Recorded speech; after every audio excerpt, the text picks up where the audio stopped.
Stanford University.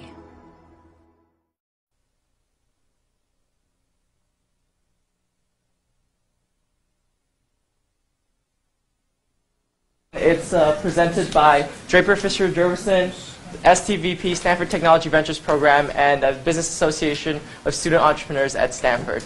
And today we'll have Tina Seelig introduce our speaker. Hello, everyone. Welcome to the Draper Fisher Jurvetson Entrepreneurial Thought Leader Lecture Series. Today we have Tom Conrad with us. He's here from Pandora. He's been at Pandora for many years, actually since 2004, and he's the Chief Technology Officer. Now, you might wonder what that means. He is in charge of product management, user interface design, software development, and network operations. And before being at Pandora, Tom was VP of Engineering at Kamehameha, and he also worked at Berkeley Systems. In fact, some of you might have played with one of the games he was involved with, You Don't Know Jack.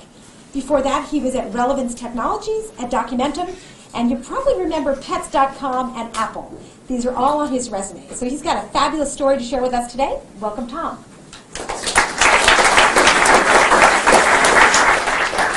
Thank you so much. I think I've got to do something here to... Hey, look at that. Thank you so much, Tina. Thank you for inviting me. Originally, our CEO, Joe Kennedy, had been scheduled to be your guest today, and he sends his regrets, and I'm gonna do my best to fill his shoes.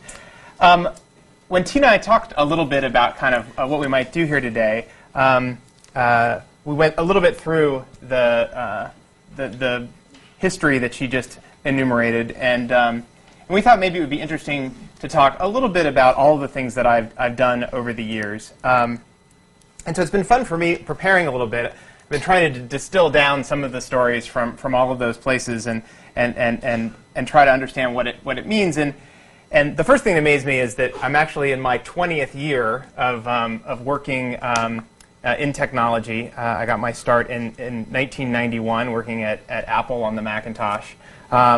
And for 15 of those years, I've been involved in what you might call a startup. So I've really made a career out of working for startups. I'm a product guy, which means that all of the jobs I've held have somehow been related to designing, engineering, delivering the solution that the company that I worked with was providing. And that's really kind of fundamental to my DNA, so all of the stories that I'll share are kind of from that perspective. Over those 20 years, I've worked for 6 really interesting companies and hundreds of brilliant people. So I thought I'd just share some of the lessons that I've learned. As I went through that process, I realized that there were sort of 7 key lessons, which I guess is slightly less than 3 a year, which seems kind of disappointing on balance. But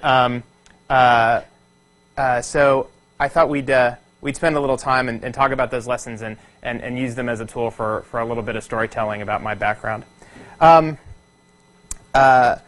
thing as I talk, I'm sure as you have people come through and talk to you about entrepreneurship in general, many of the people that come and stand before you are founders. Well, I've never been a founder, so I'm going to tell lots and lots of stories about small companies and the things that they do, but it will always be from the frame of an employee. Oftentimes I was an early employee. I've been fortunate enough to have leadership roles at many of the companies, but I've never done the founder thing. And I think I've had an unbelievably fun and rewarding career, and I think sometimes we forget that you don't have to be the person who kicks something off to be able to have a really exciting experience. To start here, I think as I thought about all of the work that I've done over the years, by far the most important thing that I've learned is that I succeed when I'm passionate about the company, the product, some aspect of what it is that I do every day. And for me, this really all started when I was 15 years old when the original Macintosh came out in 1984. And I remember, like it was yesterday, watching the Super Bowl and seeing that 1984 ad with the runner come on, and kind of being teased by this, this promise that Apple was about to do something that would make 1984 not like 1984. And as soon as they started to tell the world a little bit about what they intended with the Macintosh, I was rapt. I mean, I spent the entire next year poring over every piece of documentation, and I still have these tattered product brochures from that era that I looked at endlessly. And that really began my love affair, not just with computers and the whole world of technology, but really specifically with Apple Computer. And it's not at all an exaggeration to say that I went to college so I could work for Apple. So I went to the University of Michigan, studied computer engineering, and focused all of my energy on trying to get myself into a place where I could be an intern at Apple after my junior year, which is about the time that they started taking interns. And the summer before I went to Apple, another guy from the, not from the engineering college, but from the computer science program, and I was a computer engineer, and there was a bit of like snobism about computer science versus computer engineering at Michigan. And this guy ran the computing lab for the computer science program, and I was one of the geeks that ran the computing lab for the computer engineering program. And so there was a real rivalry there, nerd fight kind of thing. And I remember thinking that here's this guy, and he got this internship at Apple a year ahead of me, and oh, he's not that impressive. He's just this computer science guy, and blah blah blah. Well, turns out that guy was Tony Fadell, who later invented the iPod. So be careful of who you're dismissive of. But fortunate enough for me, the next year I sent a letter off to Apple saying that I really wanted to be an intern, and I remember this letter said something like I wanted to change the world through technology. So I always wore my passion for these kinds of solutions on my sleeve, and frankly, I think I got the job that summer because of this goofy, over-the-top letter that I sent. Not even email, it was an actual typewritten letter. I had a great experience at Apple, which we'll talk about a little bit, but later. But it was in large part a wonderful experience because I so loved the product and I so loved the company and I was so passionate about the entire thing. And I tell you, I've done lots of things over the years, different kinds of companies in different kinds of product categories. Some have been successful, some have been catastrophic. But the ones that I look back on with the most enthusiasm, I have the best memories from, I'm the most glad that I was involved in, are the ones that I was really passionate about. And one example is Pandora. So the company that I work for today is the internet music service, internet radio service Pandora. I've been there for the last 6 years, so a pretty big chunk of that 20 years, I guess. And the story that led me to Pandora was that I had, in 2001, after the bubble had burst, we'll get to talk about that too in a little bit, I was looking for work, and there wasn't anything in consumer software. There was no new internet companies. It was kind of nuclear winter, if you remember that period. It was incredibly difficult to find any kind of work. And I found this enterprise software company that was just getting going. It was founded by the guys who had started WebLogic, and so they had this great pedigree around creating enterprise solutions. I had spent 3.5 years there. And as much as I loved the people, I wasn't terribly passionate about the product. It was, a harbor in a storm for me while the entire industry kind of redesigned itself. And towards the end of that period, I started thinking about wanting to get back into doing something for consumers, something that really connected with my own personal passions. And I started thinking about, well, what are the problems in my life that I'd like to see solved with technology? And I had just gone through the process of ripping my CD collection. I had 1,000 CDs. I've been passionate about music since I was a little kid. I've always enjoyed nothing more than getting someone in front of my stereo and playing music for them. And I started thinking about, well, gosh, there's this opportunity now that we've kind of encoded all of our music digitally to do interesting things with it, to make sure that people know about new music when it's released, or introduce people to other people who share similar musical interests, or find new music that you'll love based on the things that you're listening to today. And so I started thinking about these ideas of putting together some kind of a music destination on the web that would make recommendations and connect people together. And in talking about this a little bit, I got introduced to this little company in Oakland called Savage Beast. Company had about 8 full-time employees, and they were looking for, well, the job description on the website when I met them said engineering manager. By the time that I arrived for the interview, they decided to upgrade that to VP of engineering, because I think they were looking at my resume saying, well, if we're going to hire this guy, he probably, given his background, wants to be a vice president of our little 8-person startup. And as much as I appreciated the upgrade in the title, the reality was they needed an engineering manager. They needed somebody to hire a bunch of engineers and to manage a schedule and to hit the date and repeat over and over and over again. They had a pair of brilliant founders, including somebody who was a technologist and had a great technology vision. I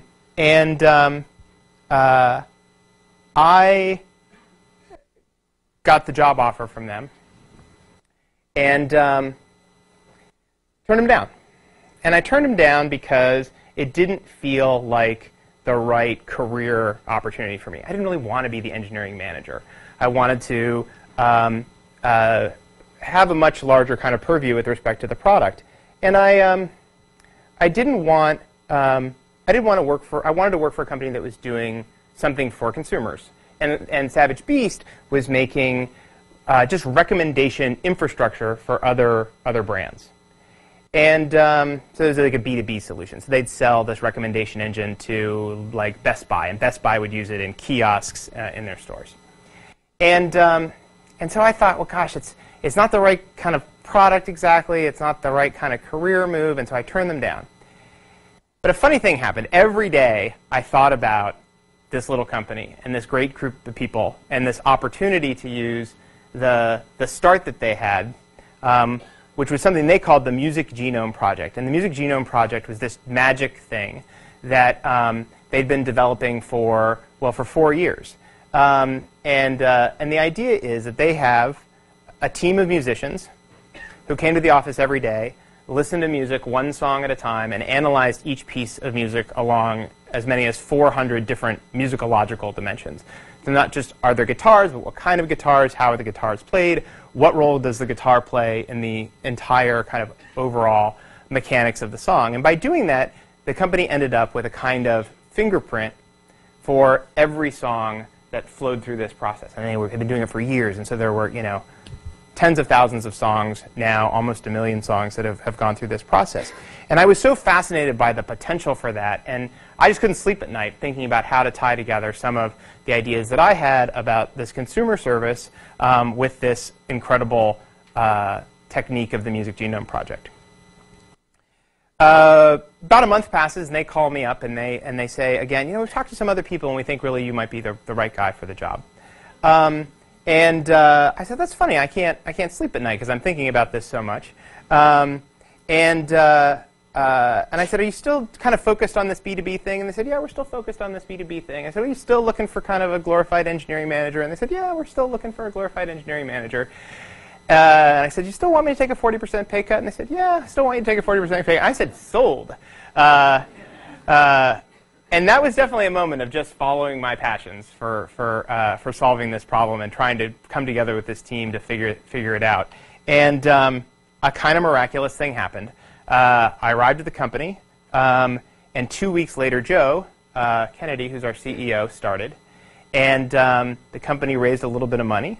And suddenly we had a new mandate to create a consumer service rather than this B2B thing. So I'm like, I'm halfway there. I'm halfway to the job that I really wanted. Now we get to build a consumer service. Another few weeks goes by, and my phone rings, and it's the founder, CTO, technologist, product guy who had hired me, and he said, I've got a new baby. I've been at this for 4 years. I'm really kind of a B2B guy. I'm gonna leave.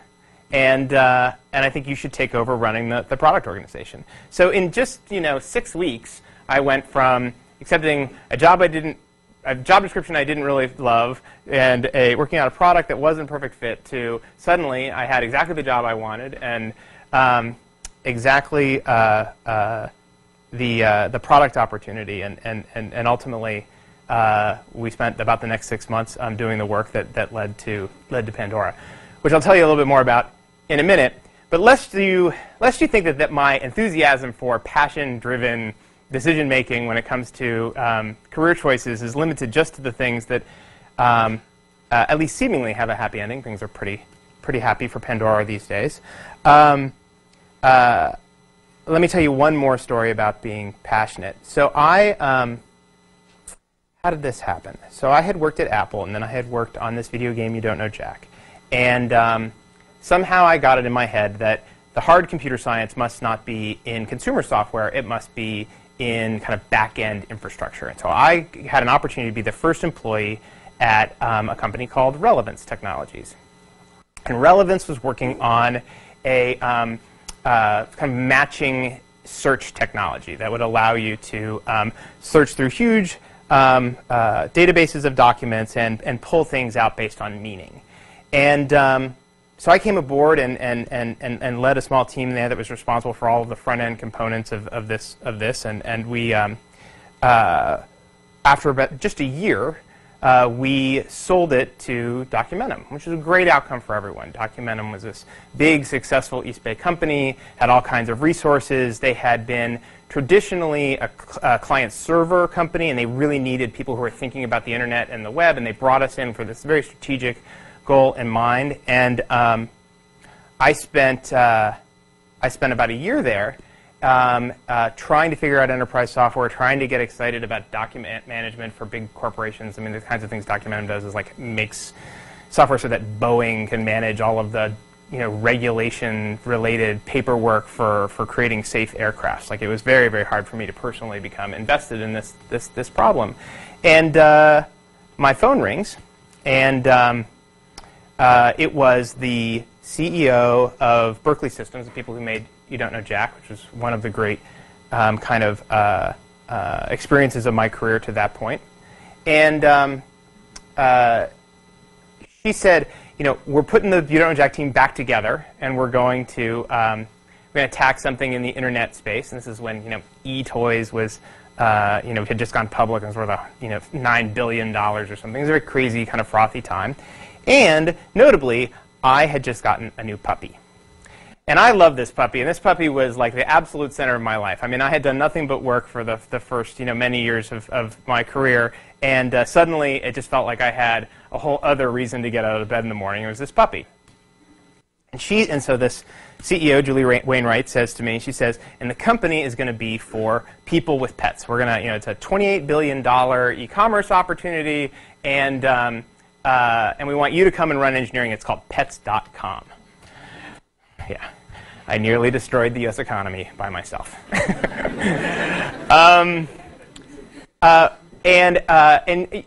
had said that Relevance was about a year old when it got acquired by Documentum. And you guys all understand how stock options and these things work. I had a bunch of unvested shares in Documentum, and I said, keep your shares. I'm going to go, make the internet safe for pet food. And went off, and I try not to do the math, but it was millions of dollars that that I walked away from when I was 28 years old to be able to go pursue this experience with Pets.com, and it was a disaster. I mean, it was a glorious disaster, right? I mean, there were the whole company from beginning to end was 18 months. When we founded it, we got it funded, we took it public, and we drove it off the cliff. All in just 18 months. And I'll tell you, I still count it as one of the great experiences of my career. I learned so much. I worked with the most amazing people. if you really wanted to get me going, we could have a conversation about whether or not it's fair that Pets.com is the poster child for all the excesses of that period, because mostly what I remember is working my tail off trying to make that company work. I mean, it was definitely many 120 hours weeks. And a lot of bad decisions along the way, but I don't regret that for a moment, and I'm certain that I wouldn't be at Pandora today doing the things that I'm doing if I hadn't been at Pets.com. And that experience is absolutely foundational to everything that I've done since, and probably everything that I will ever do in technology. And so, again, I think it's one of those examples where I think if you follow your passions, good things happen. And I don't intend to spend 15 minutes on the remaining 6 lessons. But let's talk about another one that I learned, was fortunate enough to learn early. So I went to work at Apple, and Apple is this really remarkable place because it is absolutely filled with the smartest human beings that I have ever encountered. I don't know how they let me in, but it was a really great honor to be able to work with these people. But I will tell you something about Apple, at least in terms of how it affected me. Apple is a place that cherishes kind of Renaissance thinkers, people that are good at lots of things. The people that are most celebrated in the company culture can write software and design user interfaces and have brilliant marketing insights and have a great eye for design. And so in the 4 years that I was at Apple, I wrote about 500 lines of code and dabbled in a million things. I was, miles wide and about a quarter of an inch deep when I finished my time at Apple and decided to move on to something else. I wasn't great at anything.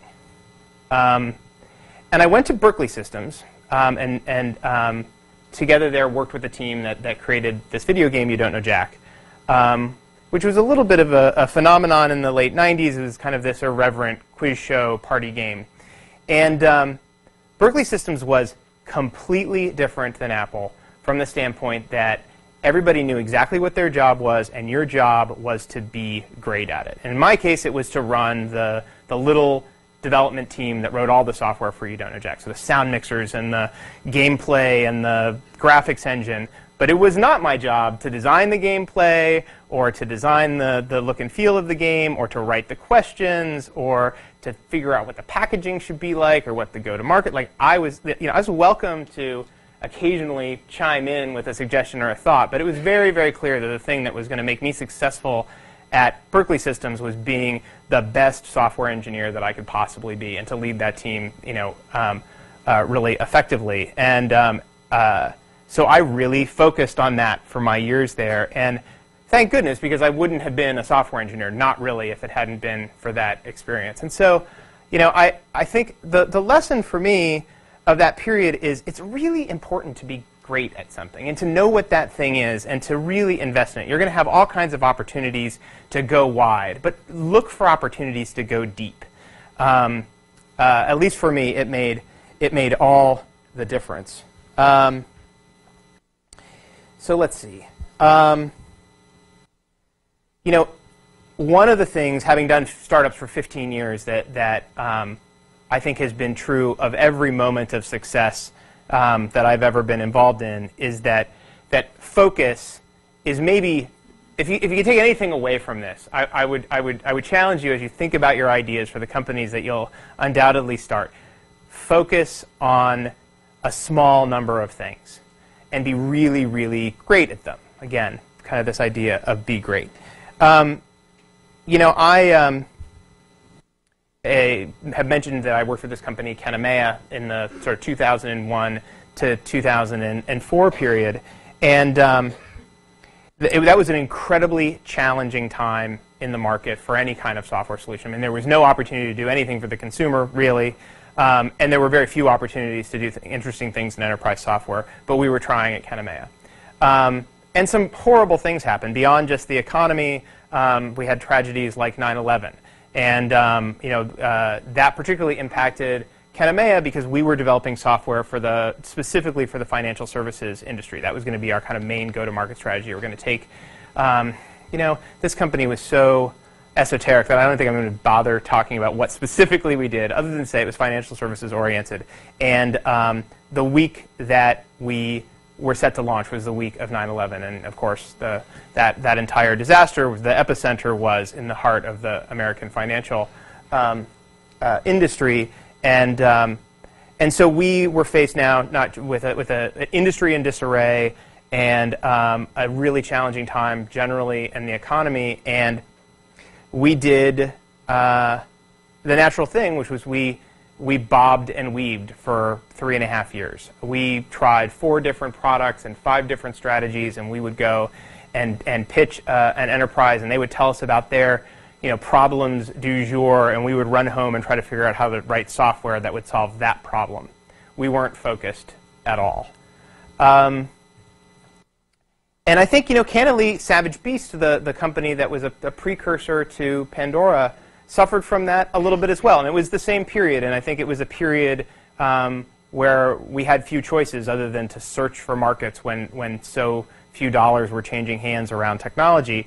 But Pandora, or Savage Beast rather, had this music genome project, this kind of miraculous technique for matching music together, and they were going to market and talking to everybody that sat somewhere in the value chain between consumers and music. So they went to Best Buy and Borders and Tower Records and AOL, and they said, tell us about your problems. And Best Buy says, well, Borders is killing us because they have listening stations in the stores. We really need some solution for that. Could you help us, build a kiosk so people can listen to music inside a Best Buy store before they buy it? And we would say, sure. We don't really know anything about kiosks, but sure, we could it do music recommendation also? And they go, yeah, I can do music recommendation. So we'd come back and we'd write software, and we even went to IBM and had them design special touchscreen kiosks, and the head graphic designer on the team had an industrial design background, and he designed the bracket that we used to mount it onto the CD stands and stores. I actually went and physically installed them in 15 Best Buys somewhere in the Midwest. There is something sort of magic about Best Buy at 3 in the morning, but we don't have time for that story. And so the company was really, again, kind of putting its feelers out in lots of different directions. And one of the really transformational things that happened when we kind of revisioned the company in 2004 is we said, we're going to stop doing this. We're going to pick something that we're going to be great at, and we're going to focus on that like a laser beam.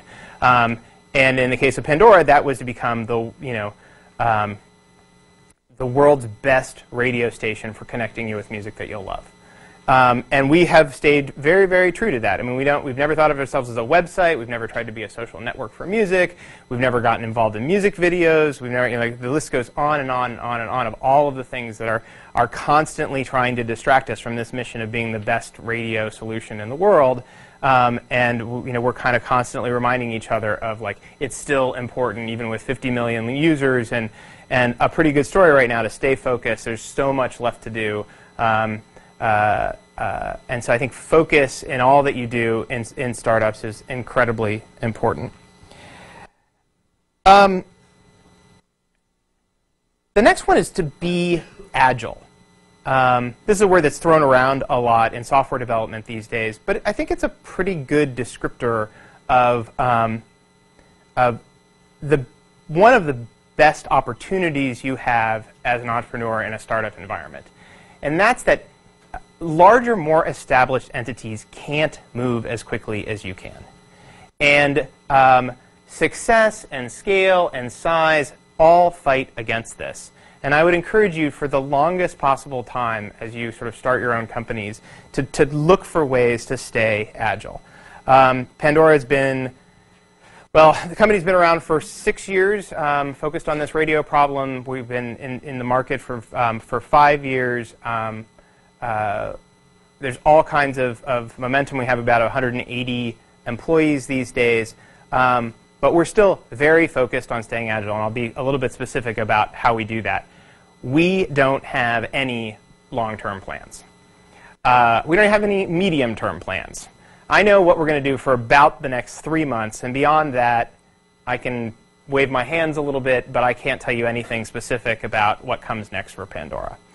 And that's very much on purpose. It's not for lack of ideas. I mean, we have a list of ideas that's, 1,000 lines long. We resist the temptation to take those ideas and put them on a calendar for the next year or 18 months. And believe me, there are lots of dimensions of the business that would benefit from us doing that. We're an advertising-supported company, and when a big consumer packaged goods company like Procter & Gamble comes to you and says, we want to run an ad campaign with you, Pandora, well, they're going to talk to you about an ad campaign that's going to run 9 months or 12 months from now. And so what they want to know is, what can we be doing with you in a year that will be novel, that will be new? And I have to tell them, I have no idea. They don't like that. So that's just one example of many where people are going to want you to make long-term commitments to plans. But there's so much benefit in resisting that temptation. I'll just give you an example from the last 3 months, and you can tell me whether or not you think a year ago we should have been committing this quarter to a bunch of things for Clorox. So in January, we had the opportunity to partner with Apple for the iPad launch, to be on stage with Steve Jobs at the iPhone OS 4 announcement to show off background processing, to launch with Ford in the Ford Fiesta for 2012, and to partner with Facebook to be one of the sort of exemplar applications for their new open social graph product. All of those opportunities dropped in our lap in January and had to be done in April. So if we had, and my product organization is about 40 people, and we can't do anything like everything that comes our way. And so if 6 months ago and 9 months ago and 12 months ago we've been committing one little thing at a time to some long-term plan, I promise that we would be busy doing a whole bunch of sort of things that are no longer important to the business. So I'd encourage you to look for ways to stay agile, make, particularly around product, that decisions at the last possible moment, because you're going to constantly be accumulating new information about your business, and that really is the one of your great advantages against larger companies. They might have more resources, but they don't have the ability to react as quickly as your young company will. Next one is be decisive. My favorite Pets.com story is a little bit about being decisive and a little bit just funny, so I'll share it with you. Julie Wainwright was the CEO, founder of Pets.com, and I had worked with her at Berkeley Systems on You Don't Know Jack. And Julie is, she's a force of nature. She's a brilliant woman and incredibly hardworking and very decisive. And when we were launching the company, we wanted to do something to grab a bunch of attention. And we decided that the way we were going to do that is we were going to have a big sale when the site launched. Now keep in mind, we didn't have any infrastructure at all for this company. We had the website, had been under development for about 3 weeks. We had this little tiny warehouse that was in downtown San Francisco. If you know anything about logistics, the worst place in the world to put a distribution center is in downtown San Francisco. I mean, just trying to get the trucks in and out were logistically impossible. But we decided that we wanted to have a half-off pet food sale. And I remember sitting in a conference room talking with Julie about the business rules that go along with such a thing. There's a whole bunch of decisions that you have to make about, like, well, a sale like this, how is it going to work? Who's going to be able to buy it? How much food are they going to be able to buy? And so on. And that list of questions was long. We were all stressed out. There was way too much to do. And I think many of us in the room were using all of the unanswered questions as a way of kind of a passive-aggressive way of saying, we're not ready to launch this company. And I remember somebody saying, well, what's the business rule going to be for how much dog food you're going to be able to buy? And Julie, like that, said, you're going to be allowed to buy $1,000 worth of dog food at 50% off. You can't buy any more than that. I should mention one other thing. The system we had for applying shipping charges to our orders was also incredibly immature. For example, we didn't know how much any of the products in the catalog weighed.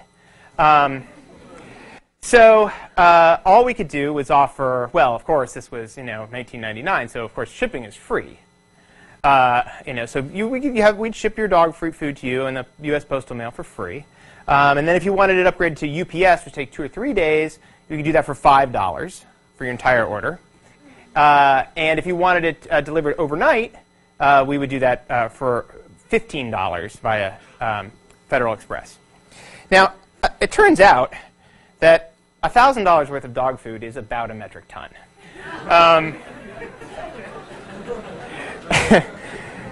So, it's a true story. We launched this thing, and it's not 24 hours till my cell phone rings, and it's a guy in our distribution center, and he says, "Tom, I've got an order here on the pallet, getting ready to get picked up by Federal Express, where they will put it on an airplane and send it to Hawaii. It's a $1,000 order, almost to the penny. It weighs about a metric ton, and it's going to cost us $15,000 to ship it."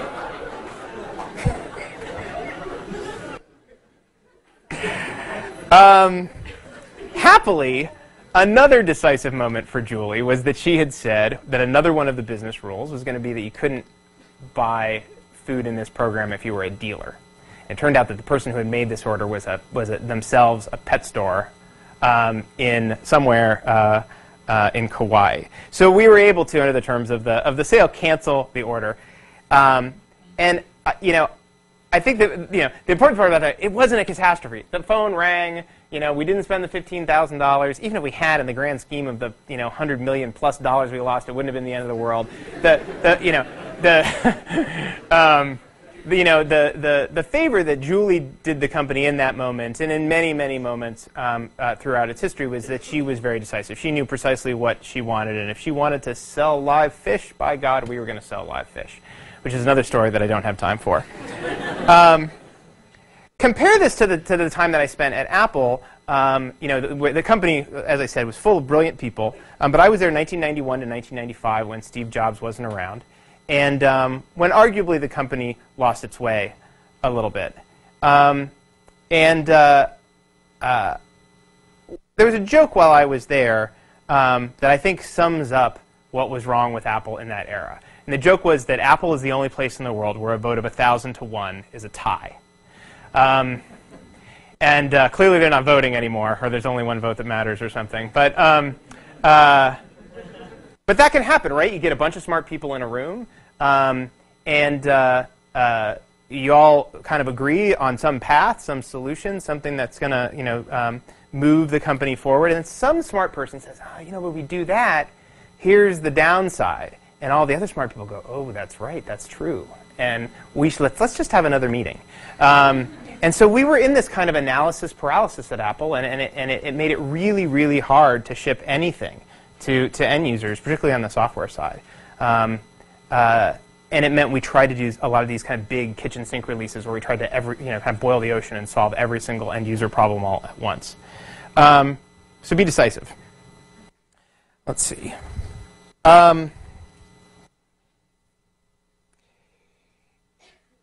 This one is really kind of about going to market, and is really born principally out of my experience at Pandora. People ask a lot, how we were able to grow Pandora to its current listenership. And the truth is, I don't really know. We don't have a marketing budget. We tried to build the best product that we could. We tried to be really focused. We tried to be good at just one thing and put all of our energy behind that. But I don't know what made it resonate with people. But I can tell you that Pandora spreads by word of mouth. And I literally mean, I don't mean viral marketing. I mean words and mouths. People sit around the Thanksgiving dinner table and say, hey, I found this thing that I love called Pandora. You should really check it out. And we noticed this phenomenon very, very early.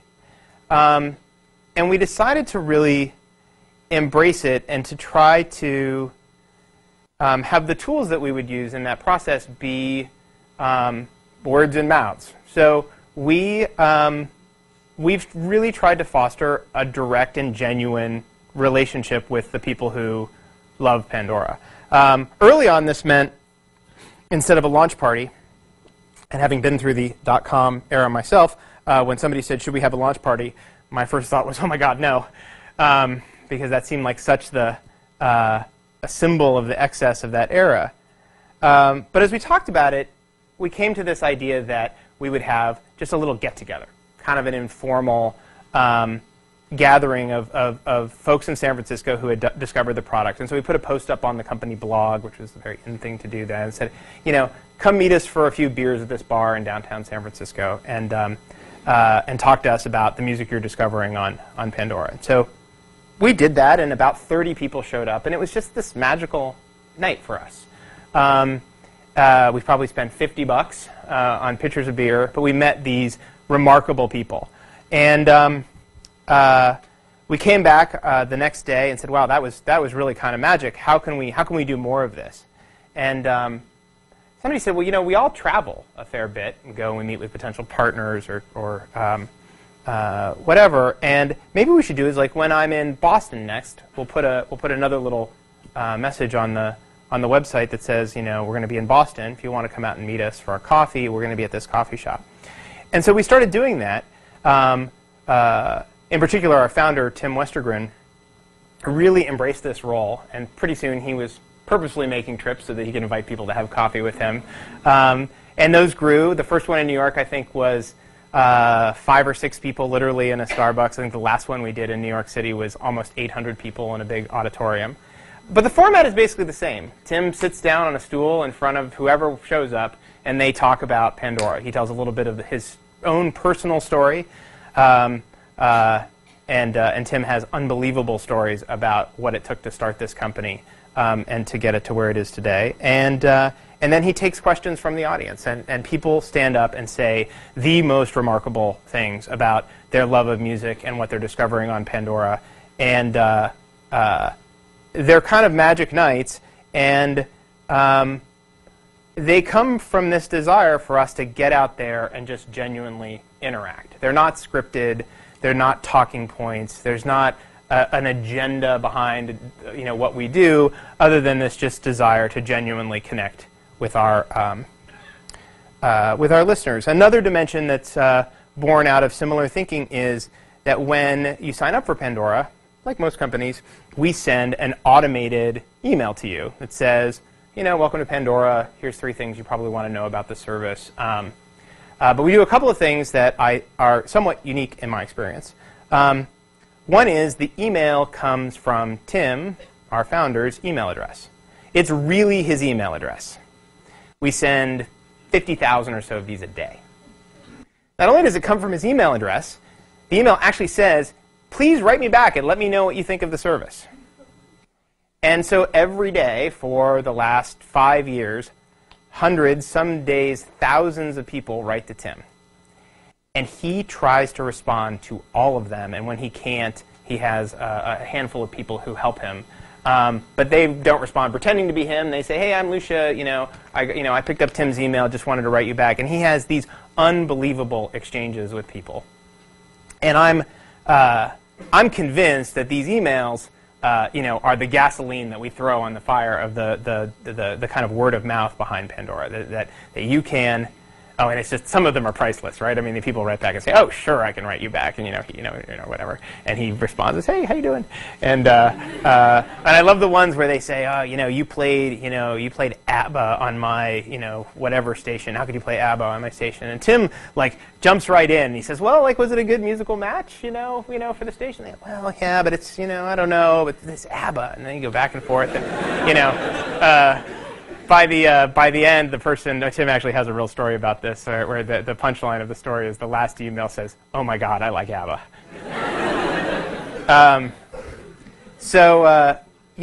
take those opportunities to engage with people. I can't believe I sign up for these new services all the time, right, to check out what other people are doing. And the first email you get from them, the first thing you see before you even open it is the email address is like do not reply at forshizzle.fr or whatever. And it's like, really? Why would you not want people to reply? And this whole philosophy goes back to the whole kind of Clue Train manifesto thing. Of people recognize a human voice, like try to be human. Like when we put copy on the website, like we spend all of our energy like trying to like pound the marketing speak out of it. It's like, oh no, I like that little turn of a phrase, but like how do we rewrite this? How would you say it at Thanksgiving dinner? How would you talk to this person like they're your friend as opposed to someone you're selling to? It's really hard to do, but I'd encourage you to make that investment. All right, last one, and this is somewhat ironic since I just spent the last 45 minutes talking about myself. It's be humble. If you spend 6 years of your life being decisive, focused on being great, being focused, working hard under incredibly stressful situations, the only way to come out of the other side of it with any friends at all and any sense of joy in how you spend your days is to, be humble. Hire people that are wonderful, that aren't jerks, that, realize that when you find success, like it's not about you. I mean, the success of Pandora has nothing to do with me. I mean, despite my 45 minutes. It has to do with our listeners. It has to do with the wonderful people that we've hired. I think that there is can be in Silicon Valley a kind of cult of personality things that develops around these companies. And our founder Tim, who is the face of the company, is the most affable, humble person that I've ever worked with, and he's a constant sort of inspiration to me to kind of try to remember that we're out here trying to solve problems. It's not about sort of creating a legend around you as an individual. It's around helping people do things that they could never do before. So, but by all means, if you get a chance to come talk about your career, do it. It's fun. So that's what I prepared for today, and by some miracle, it's almost exactly 45 minutes. My guess is that you have lots of questions, and we've touched on lots of things, but I certainly am here to talk about Pandora specifically if you'd like to hear more about that. I'm sure some of you came to hear more about Pandora. Yeah? So you guys have to hire actual musicians to go through all the music. We're one of 4 organizations on the planet that hire and pay musicians, which is part of why it works. It's like us and Starbucks and so we have a team of about 25 part-time musicians who do the music genome analysis work, and many of them have been with the company almost as long as I have. It's a very coveted job because it has, frankly, it pays well, has great benefits, and it's incredibly flexible and fits the lifestyle of a professional musician really well. Like many of the musicians who work for us are touring musicians themselves, and so they have this flexibility to come and work for us, and then to go off on the road for a tour for several months and come back. So there's a long waiting list of people to get in. And the reality is, though, in the grand scheme of all of the costs associated with running Pandora, the Music Genome Project itself is kind of a drop in the bucket these days. Yeah? Your experience at Pets.com was foundational toward your later career. What was it about that experience that made it so foundational? One of the neat things about Pets.com was that our principal investors, the first $50 million, if you can believe it, came from Amazon. And Amazon had this incredible focus on customer service. I think living through that 18 months, I learned all kinds of things, learned lots of ways not to do things. I worked really hard. I had a team that worked really hard. Managed through a really scary period. But I think one of the big things I took away was like really focus on your customers. Like, care about them, understand that you're there to serve them. And the folks at Amazon really instilled that in all of us. so I think I walked away with a tremendous sense of kind of how to put the customer at the center of everything that you do. Yeah.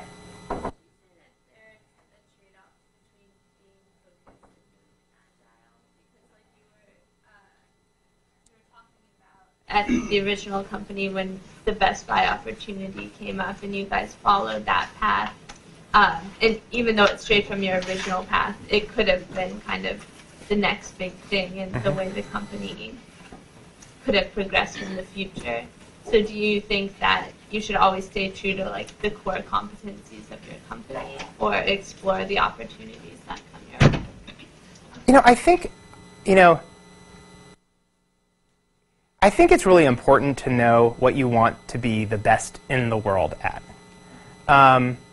And you want to be kind of agile within that momentum. We wanted to be the best in the world and still want to be at the best in the world at kind of introducing you to music that you'll love through this really easy serendipitous mechanism.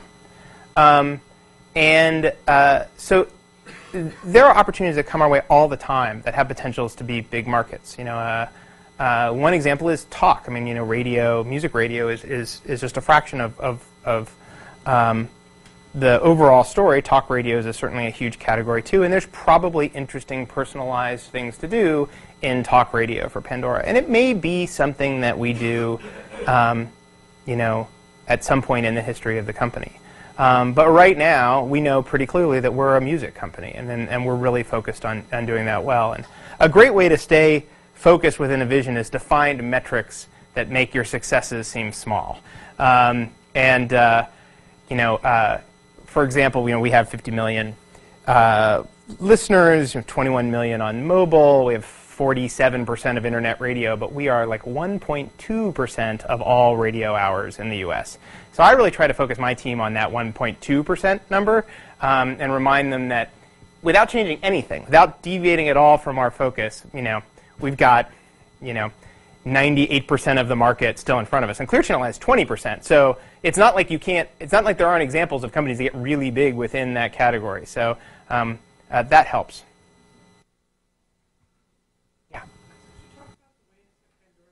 Iterating on how it monetizes the service? Yeah. Because I think there's probably lots of interesting stuff. Yeah, there's a story there for sure. So when we launched, and this is a chapter of the company that we don't talk about a lot because it wasn't very long-lived. When we launched, so the company raised some money in the spring of 2004. That's when Joe joined. By coincidence, it's when I joined as well. And we spent about a year kind of exiting the kiosk business and the API business and all the B2B stuff that we'd done and figuring out what kind of consumer software company we wanted to be. And it was then about a year after that funding had come in that we were able to launch the first version of Pandora. And so as a consequence, we had spent a fair bit of the money that we had raised. And music services, you may have heard, are very expensive to run. They have high licensing costs, they have bandwidth costs, of course the overhead of the operation itself, and many of us, a bit battle scarred from the .com era, which was so focused on get big and monetization will come, decided that we wanted to launch the company with this idea that it could sustain itself relatively well from the beginning, and we decided that the only real path that was open to us was subscription. Because you can't really build an advertising business when you don't have any audience. Advertisers buy reach. But so there was not going to be any short-term monetization opportunity around advertising. That was always part of the sort of medium-term plan, if you liked. We thought maybe we'd go for about a year and then start turning advertising on as an ad-supported free option. So we had a spreadsheet. Another one. If I was going to do 8, I'd say have a spreadsheet. That described how the business was going to work, what the costs were going to be, how many people we needed to convert to subscription to kind of ramp towards profitability.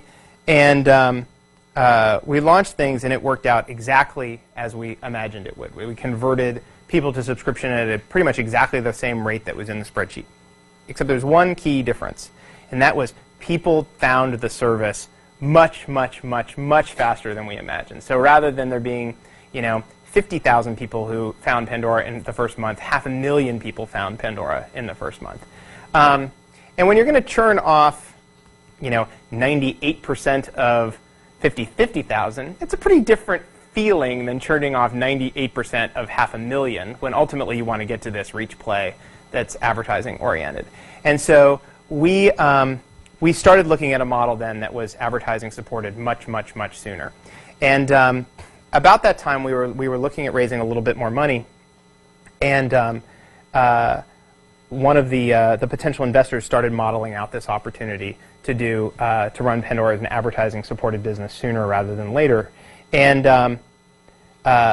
they came to the conclusion that that was really the company that they wanted to invest in, was this advertising oriented company.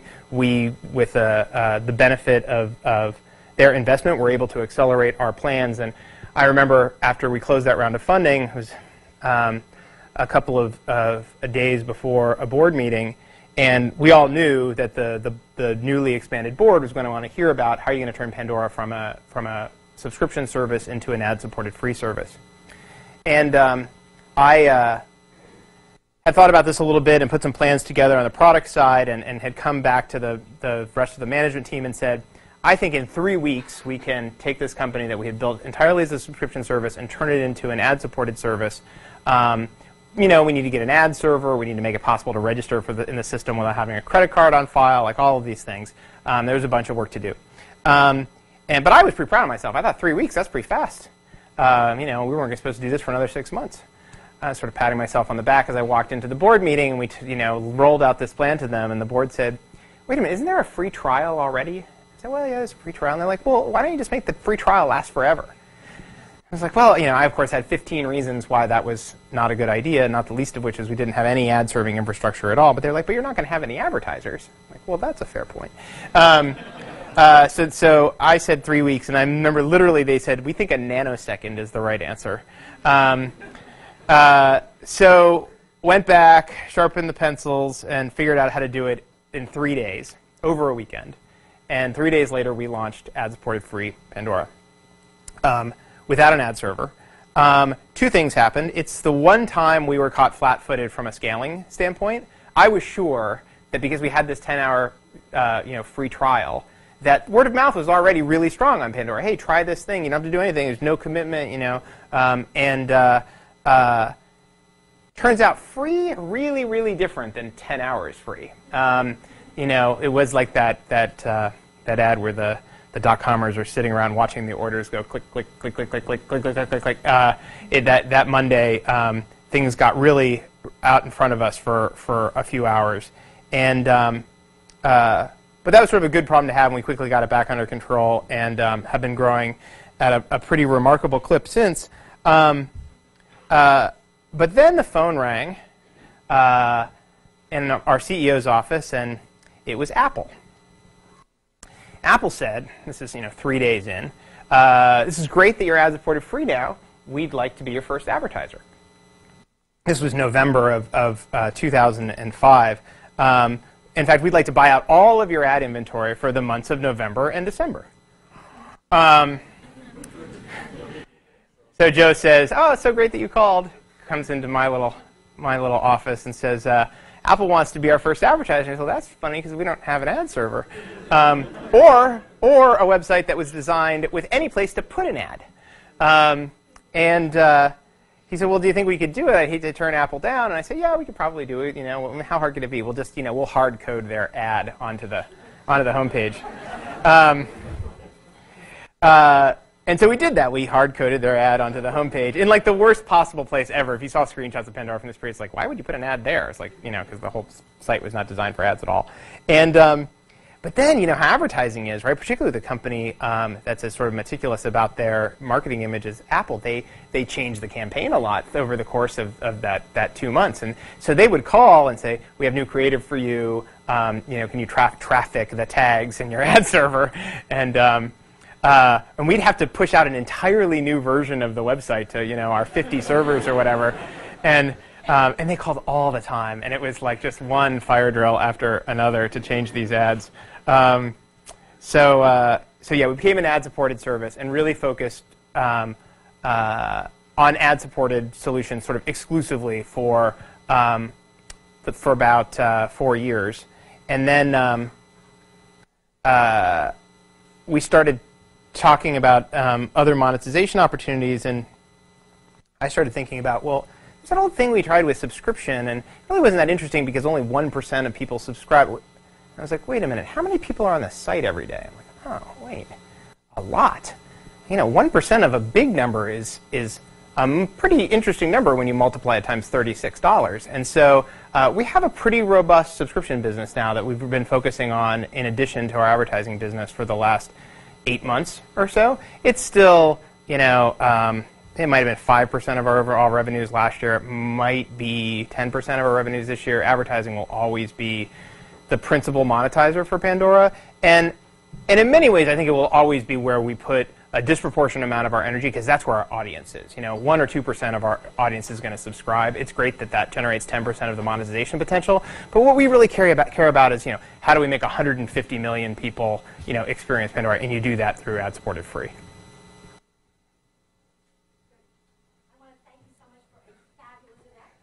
Thanks so much.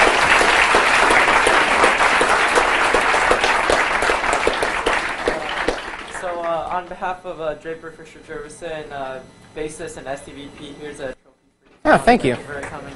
Thank you so much. Yeah. So we're gonna have a mixture afterwards, like you guys saw in like an email to the class. So please come outside. We have a table set up with some small food and some soda and stuff. So talk to each other, talk to Tom, talk to whoever you want. Stay for however long you want. Thank you. That's gonna be fast.